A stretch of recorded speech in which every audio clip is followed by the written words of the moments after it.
Vous êtes en effet, je le sais, légitimement inquiet devant les événements historiques en cours qui bouleversent l'ordre mondial. La guerre en Ukraine, qui a entraîné près d'1 million de morts et de blessés, continue avec la même intensité.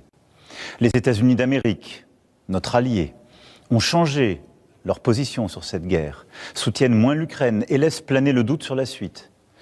Dans le même temps, les mêmes États-Unis d'Amérique entendent imposer des tarifs douaniers aux produits venant d'Europe.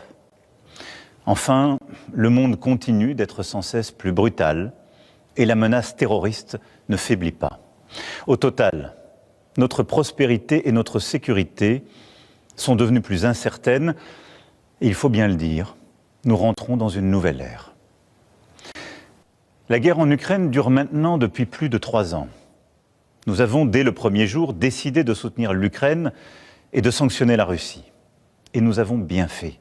Car c'est non seulement le peuple ukrainien qui lutte avec courage pour sa liberté, mais c'est aussi notre sécurité qui est menacée. La Russie a déjà fait du conflit ukrainien un conflit mondial. Elle a mobilisé sur notre continent des soldats nord-coréens, des équipements iraniens, tout en aidant ces pays à s'armer davantage.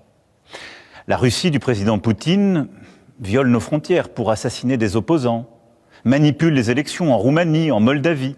Elle organise des attaques numériques contre nos hôpitaux pour en bloquer le fonctionnement. La Russie tente de manipuler nos opinions avec des mensonges diffusés sur les réseaux sociaux. Et au fond, elle teste nos limites. Elle le fait dans les airs, en mer, dans l'espace et derrière nos écrans.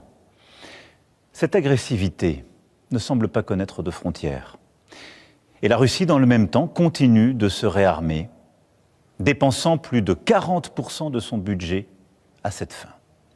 D'ici 2030, elle prévoit d'encore accroître son armée, d'avoir 300 000 soldats supplémentaires, 3 000 chars, 300 avions de chasse de plus.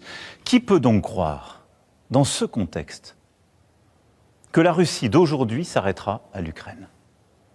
La Russie est devenue, au moment où je vous parle et pour les années à venir, une menace pour la France et pour l'Europe. Je le regrette très profondément. Et je suis convaincu qu'à long terme, la paix se fera sur notre continent avec une Russie redevenue apaisée et pacifique. Mais la situation que je vous décris est celle-là et nous devons faire avec.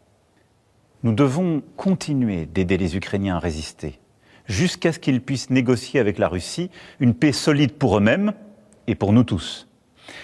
C'est pour cela que le chemin qui mène à la paix ne peut pas passer par l'abandon de l'Ukraine.